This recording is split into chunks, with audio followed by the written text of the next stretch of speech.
Langsung dari perhelatan COP28 di Dubai, Uni Emirat Arab, saat ini saya sudah bersama dengan Bapak Darmawan Prasojo selaku Direktur Utama PT PLN Persero. Pak Darmawan, terima kasih waktunya untuk CNBC Indonesia. Sehat Bapak? Sehat dan selamat pagi, beautiful weather, beautiful event.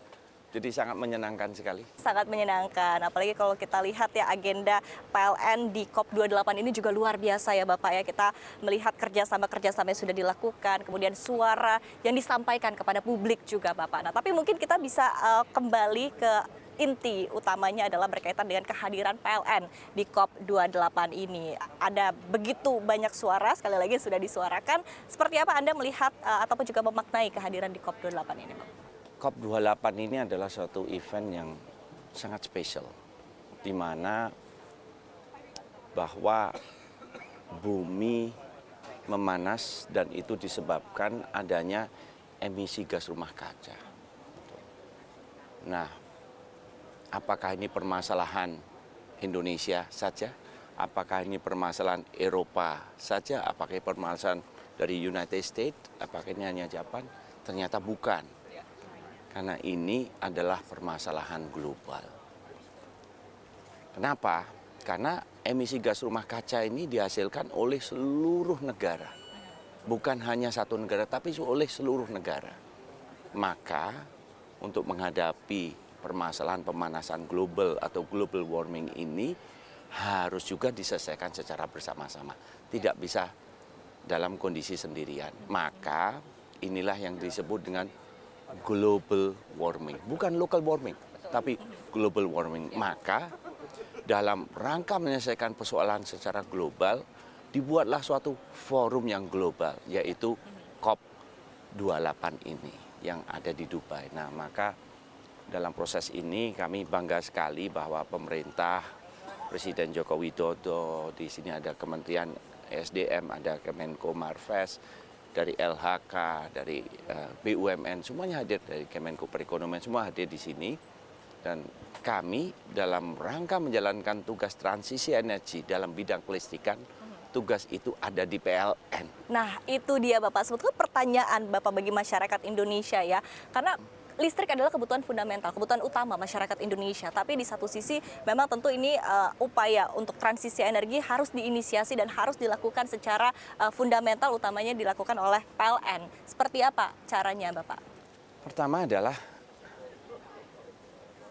bagaimana Indonesia untuk menuju kemakmuran itu harus ada namanya pertumbuhan ekonomi, kegiatan ekonomi baru. Ada investasi baru, ada namanya membangun kapasitas nasional, menciptakan lapangan kerja. Nah, saat ini bahwa investasi yang ada di dunia ini, mereka sangat sensitif sekali dengan adanya namanya green investment, investasi yang tentu saja ramah lingkungan. Nah, tentu saja di sini transisi energi ini adalah pertanyaannya adalah bagaimana kita bisa menyediakan affordable energy yang juga reliable energy dan juga sustainable energy. Jadi affordable yes, reliable yes, sustainable yes, sehingga dengan adanya affordable green energy ini maka momentum pertumbuhan ekonomi yang sudah selama ini berjalan dengan luar biasa di bawah kepemimpinan Bapak Presiden Joko Widodo ini, momentumnya bisa dijaga. Nah, kemudian dalam proses itu tentu saja ini adalah program yang besar. Tentu saja bagaimana caranya dalam proses transisi energi ini ada namanya capacity building secara nasional. Dengan adanya capacity building secara nasional ini, maka terciptalah lapangan kerja baru. Di sini ada how we going to give prosperity to the people. Dalam hal ini tentu saja tercipta kemakmuran.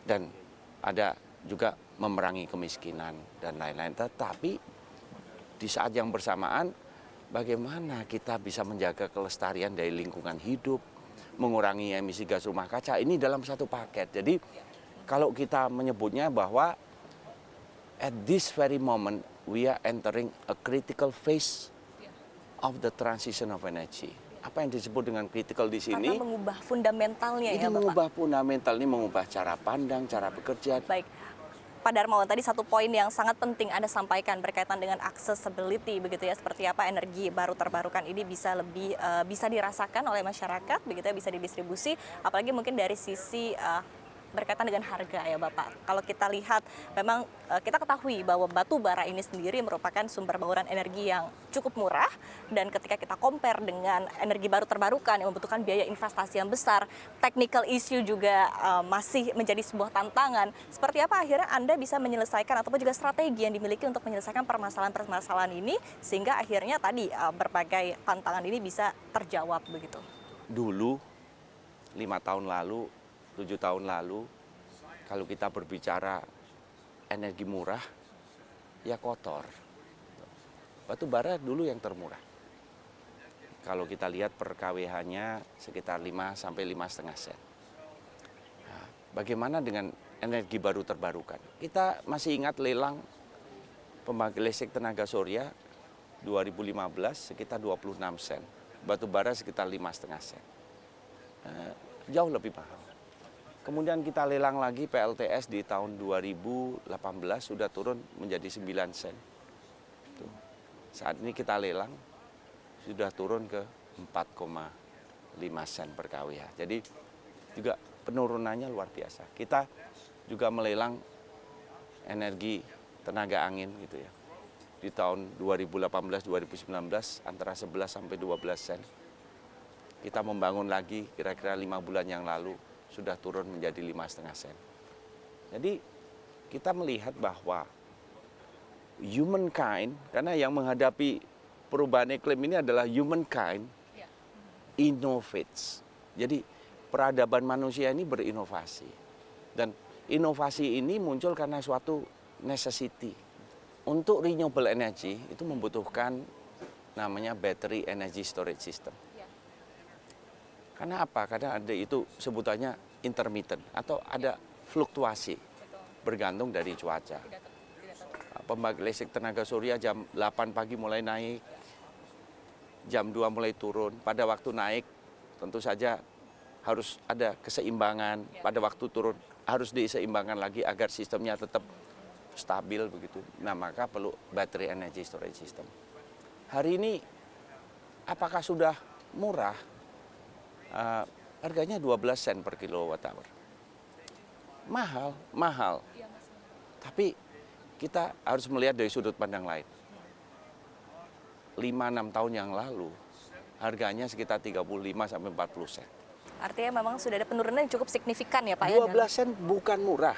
Saat ini kalau kita misalnya pembangkit listrik tenaga matahari 4,5 sen. Kemudian battery energy storage systemnya 12-13 sen. 4,5 tambah 12-13 sen kan sekitar 17-18 sen. Kalau ini mau beroperasi 24 jam. Masih mahal, betul ya. Tapi battery energy storage system yang 12 sen pun itu sudah turun sekitar 70-80% dibanding 5 tahun yang lalu. Nah, kalau kita melihat forward looking, mungkin tidak. Kalau battery energy storage system nanti dengan adanya inovasi baru, mungkin turun menjadi 3-4 sen. Ini masih mimpi. Tapi kalau melihat suatu tren yang turunnya 70-80 sen ke depan, kami punya keyakinan, kita semua punya keyakinan, humankind innovate for one purpose of all, for survival. To reclaim humankind's right to survive. Nah, dalam hal ini tentu saja kita melihat bahwa kali ini kita sudah mulai nih bisa menyampaikan. Kalau dulu energi yang murah itu kotor, kita sekarang mulai dong boleh menyampaikan energi yang murah itu juga bersih. Dan ini mulai ada alignment. Belum 100% arahnya ke sana, tapi kita melihat bahwa ini inovasi membuat energi baru terbarukan semakin kompetitif. Tadi Anda menyebutkan Bapak ada alignment begitu, tapi di titik mana atau kapan menurut Anda nanti ketika harganya betul-betul akan match begitu ya, sehingga akhirnya bukan menjadi sebuah tantangan lagi untuk memilih antara batu bara dan juga energi baru terbarukan. Hari ini ke depan kita beralih dari batu bara tentu saja ke hidro, ke geothermal, kemudian ada gas fire power plants. Hydro dengan skala yang 200-300 megawatt masih sekitar 8 sampai 9 sampai 10 sen. Jadi sudah itu. Memang hydro yang skalanya 3 gigawatt, 4 gigawatt dalam skala besar di daerah-daerah yang sangat terpencil sekali bisa diturunkan menjadi hanya sekitar 4 sen. Tapi kalau yang skala kecil biayanya masih mahal. Geothermal mungkin sekitar 9-10 sen. Dan sekarang wind 5,5 sen, solar hanya 4,5 sen. Hari ini pun kalau kita bandingkan yang base load, Ya. yang berbasis pada gas, berbasis pada hidro, berbasis pada geothermal, dibandingkan dengan solar and wind sudah lebih murah. Jadi arahnya bahwa menambah solar and wind di masa depan itu akan mengurangi biaya pokok produksi dibanding yang di masa 5 tahun lalu menambah solar and wind akan menaikkan biaya pokok produksi. Maka kita melihat bahwa paradigma berpikir bahwa dulu kalau menambah energi baru terbarukan akan menaikkan biaya produksi listrik, maka di masa depan menambah energi baru terbarukan bisa menurunkan biaya pokok produksi. Nah, disinilah kita melihat ada suatu optimisme bahwa dalam menghadapi tantangan perubahan iklim yang bisa mengancam masa depan generasi di masa mendatang nanti, ternyata dalam COP28 ini suatu forum yang luar biasa. Kita saling berbagi, kita saling sharing pengalaman kita, itu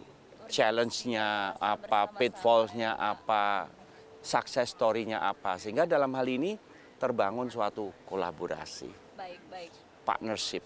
Dan dalam suasana yang penuh dengan kolaborasi inilah kita punya keyakinan tantangan menghadapi perubahan iklim ini satu persatu bisa diurai dan kita bisa pada akhirnya bisa menurunkan emisi gas rumah. Baik, nanti kita akan ulas lebih lanjut ya Pak ya berkaitan dengan kolaborasi apa yang dilakukan oleh PLN utamanya di momen COP28 ini. Namun kita akan jeda terlebih dahulu Pak Darmawan dan pemirsa jangan kemana-mana, tetaplah bersama kami dalam CNBC Indonesia. Kami akan kembali sesaat lagi.